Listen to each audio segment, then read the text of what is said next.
Bienvenue sur cette chaîne YouTube consacrée au procès contre Michael Jackson ayant eu lieu en 2005. Sur cette chaîne, je résume le procès jour après jour en m'appuyant sur la retranscription du procès venant du tribunal de Santa Maria en Californie. Si vous ne l'avez pas déjà fait, je vous recommande fortement de visionner mes vidéos précédentes afin d'avoir une vision précise du déroulement de ce procès et de prendre connaissance de l'ensemble des informations. Dans la vidéo d'aujourd'hui, je vais résumer le déroulement du procès le 30 mars 2005, 22e jour du procès après la sélection du jury. La journée commence avec la suite de l'interrogatoire de Cynthia Bell. Cynthia Bell confirme qu'elle interagit avec tous les passagers pendant les vols. Elle ne va que brièvement dans la cabine des pilotes. Elle dit qu'elle a donné de l'alcool à Devlin car elle avait une carte prétendant qu'elle avait 21 ans. Elle a vu le docteur et le plus jeune fils de Michael Jackson dormir pendant le vol. Elle dit que les enfants et les nounous bougeaient beaucoup pendant le vol. Pendant tout le vol, les enfants de Michael Jackson étaient à ses côtés, même si Prince et Paris se déplaçaient dans la cabine. Elle confirme que Gavin était assis à côté de Michael Jackson. L'avion a une galerie ouverte et l'attention de l'hôtesse de l'air est focalisée sur les passagers. Elle confirme que c'était son idée de mettre l'alcool pour Michael Jackson dans une canette de Coca Diet et qu'elle avait donné l'information aux autres hôtesses de l'air. Pendant le vol, il n'a pas été mentionné explicitement que Michael Jackson buvait de l'alcool dans la canette. Elle dit que Michael Jackson avait l'air plus détendu après avoir bu de l'alcool, mais n'était pas ivre. Elle était surtout inquiète à ce sujet sur les deux filles, Devlin Arvizo et Marie-Nicole Cassio, et a arrêté de leur servir de l'alcool. Elle dit que Gavin était impoli et grossier dès son arrivée dans l'avion, qu'il la traitait comme sa servante et qu'il avait un comportement acceptable uniquement quand il écoutait de la musique. Il a jeté de la nourriture aux médecins qui dormaient, et ça s'est transformé en bataille de nourriture avec les filles. Gavin se vantait devant elle que Michael lui avait acheté une montre et disait que Michael était son meilleur ami et qu'il lui achèterait n'importe quoi. Elle dit que Gavin n'avait pas l'air d'avoir bu de l'alcool. Elle dit que parfois, Michael Jackson touchait Gavin dans le sens où il avait son bras autour de lui écoutant de la musique. Elle dit qu'elle ne s'attendait pas à ce que Michael Jackson n'intervienne pas quand Gavin était grossier, car les enfants de Michael Jackson étaient disciplinés et polis. Janet Arvizo n'est pas intervenue pour discipliner Gavin et Cynthia Bell a trouvé ça très bizarre. Il a été impoli dès qu'il est monté dans l'avion, en jetant son sac à Cynthia Bell et lui ordonnant où mettre ses affaires. Il se plaignait que son poulet n'était pas chaud et voulait ses plats dans des assiettes différentes. Il était très exigeant pendant tout le vol. Il a discuté avec Devlin et Marie-Nicole qui parlaient d'un voyage à New York et de faire du cheval à Neverland. Devlin et Marie-Nicole disaient qu'elles étaient meilleures amies. Janet Arvizo parlait beaucoup avec les nounous. Elle dit que les nounous pouvaient apercevoir Michael Jackson et Gavin. Pendant le vol, Michael Jackson passait beaucoup de temps avec ses enfants et jouait avec eux. Elle dit que ses enfants étaient adorables. La cabine étant petite, Cynthia Bell voyait tout ce qui s'y passait, à part les pilotes, et tout le monde pouvait voir Michael Jackson. Elle n'a jamais vu Michael Jackson ivre pendant le vol. Elle dit qu'elle a vu Janet Arvizo parler une fois à son fils en allant aux toilettes. Elle a trouvé bizarre que Janet ait peu d'interaction avec Gavin pendant le vol et on a discuté avec Lorraine Wallace par la suite au téléphone. Michael Jackson étant son principal passager, elle était particulièrement attentive à ses besoins et elle le regardait régulièrement. L'accusation appelle comme témoin Stan Katz, psychologue. Il dit qu'il consacre une partie de son travail à une émission de télévision où il est psychologue consultant. Il dit que les enfants maltraités sont l'une de ses spécialités. Il dit qu'avant de rencontrer les Arvizo, il a eu 2 associations avec l'avocat Larry Feldman en 1987 et pour l'affaire Chandler en 1993. Il a fait des entretiens avec Gavin, Starr et Devlin Arvizo à la demande de Larry Feldman. 2 chacun avec Gavin et Starr et 1 avec Devlin, et 3 avec Janet Arvizo. Il confirme qu'il a discuté avec les enfants de la possibilité d'une plainte. Il a fait un rapport oral au département des services de l'enfant et de la famille le 12 juin 2003 et a eu un entretien avec la police le lendemain. Après les entretiens avec les Arvizo, il a été payé 4 800 $ par la firme de Larry Feldman. Il a aussi été payé par Larry Feldman pour l'affaire Chandler. Il dit qu'il n'a pas de relation sociale avec Larry Feldman. Entre les différents entretiens, il a eu une réunion avec Larry Feldman le 5 juin 2003. Après les entretiens, il a eu une discussion téléphonique avec Larry Feldman le 11 juin 2003. Il a discuté au téléphone avec le détective Paul Zelis le 13 juin 2003 pour parler des entretiens. Il confirme qu'il avait pensé que Larry Feldman voulait déposer une plainte au nom des Arvizo. Il dit qu'il a parlé avec Larry Feldman la veille au téléphone. Il dit qu'il ne sait pas si Larry Feldman conseille toujours les Arvizo.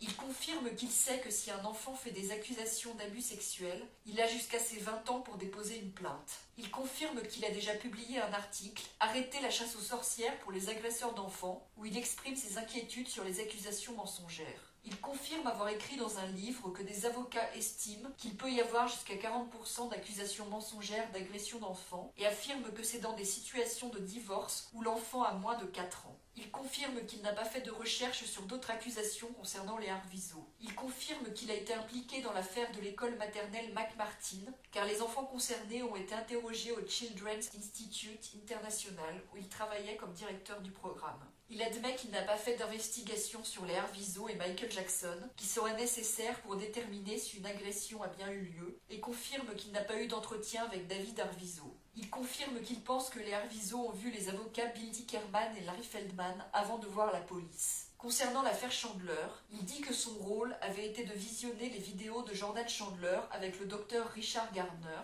puis de donner son rapport à Larry Feldman. Il dit qu'il est rare qu'un garçon adolescent fasse des accusations mensongères, car la honte l'empêcherait de suggérer qu'il aurait eu une interaction sexuelle avec un homme. Il dit qu'il a déjà vu des cas de fausses accusations faites par des jeunes filles contre un beau-père ou un père pour quitter leur maison. Il dit que les enfants sont impulsifs et vivent dans l'instant et ne peuvent pas maintenir un mensonge très longtemps. Il dit que les enfants qui mentent vont tenir des propos qui vont avoir l'air scriptés et exagérer les choses.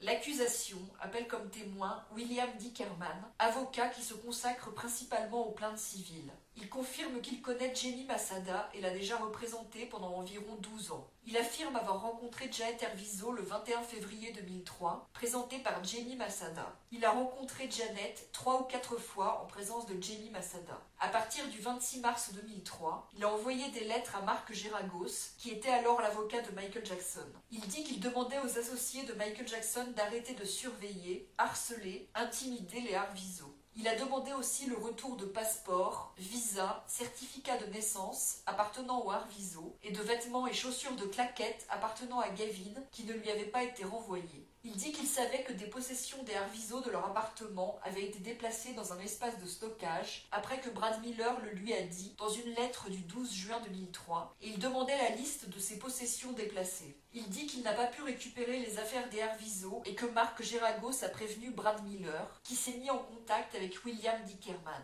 Il dit que les possessions des Arvizo ont été livrées à son bureau alors qu'il était en vacances, puis renvoyées à l'expéditeur. Il dit que Mark Geragos ne lui avait pas confirmé être en possession des passeports des Arvizo. William Dickerman a aussi écrit à Granada Télévision pour demander à ce que les images des Arvizo dans le film de Bachir cessent d'être diffusées sans accord des Arvizo. Il n'a pas déposé de plainte au nom des Arvizo et a référé le dossier à l'avocat Larry Feldman. Quand on lui demande pourquoi il a contacté Larry Feldman, il dit qu'entre février et mai, des accusations étaient faites et que Larry Feldman était l'avocat qu'il fallait contacter concernant les affaires sur Michael Jackson. Il confirme qu'il a un accord de partage des honoraires avec Larry Feldman et que si les Arvizo déposaient une plainte et touchaient de l'argent, William Dickerman toucherait lui-même une compensation. Il confirme qu'il n'a jamais été témoin du fait que les Arvizo auraient été harcelés par Michael Jackson et ses associés, qu'on aurait frappé à leur porte et laissé des mots. Ces informations venaient des Arvizo. Il confirme que dans sa lettre du 26 mars 2003 à Mark Geragos, il n'y a aucune mention d'accusation d'agression sexuelle, d'alcool ou de séquestration, de kidnapping ou d'extorsion, et qu'après l'envoi de cette lettre, il n'a pas appelé la police pour faire de telles accusations.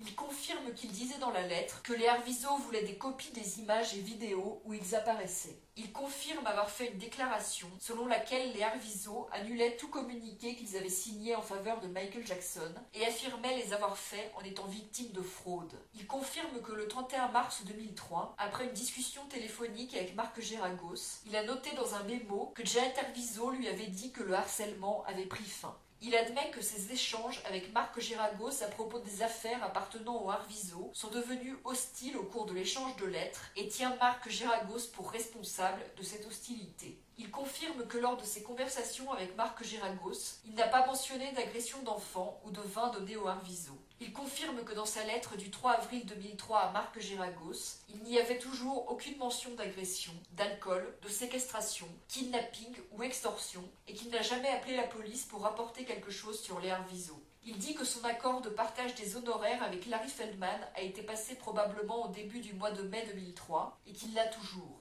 Il confirme que dans une lettre du 8 avril 2003 à Marc Geragos, il n'y avait toujours aucune mention d'agression, de kidnapping, d'alcool ou de séquestration. Il confirme qu'il a continué d'écrire des lettres au nom des Herviso en juillet 2003 et ces lettres ne mentionnaient pas d'agression, de séquestration ou de kidnapping. Il confirme que quand quelqu'un est condamné au terme d'un procès criminel, cela peut être utilisé ensuite avec une plainte civile qui sera automatiquement gagnée. Il dit qu'il n'a fait aucune demande d'argent au nom des Herviso.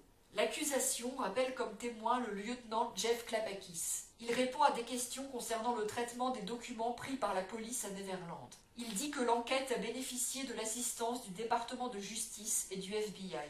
Il dit que la priorité a été donnée à l'analyse des magazines qui étaient dans la valise, puis aux autres magazines trouvés dans la chambre de Michael Jackson. Il dit que l'analyse des empreintes des magazines montrées devant le grand jury a été faite après le grand jury, car un pré-traitement faisant partie du protocole de traitement était d'abord effectué. Il confirme qu'approximativement 69 personnes ont participé à la perquisition de Neverland du 18 novembre 2003 et confirme qu'une conférence de presse organisée par le département des shérifs de Santa Barbara était déjà prévue avant la perquisition. Tom Mesereau lui pose des questions sur les précautions qui ont été prises pour ne pas contaminer les documents pris par la police pendant la perquisition.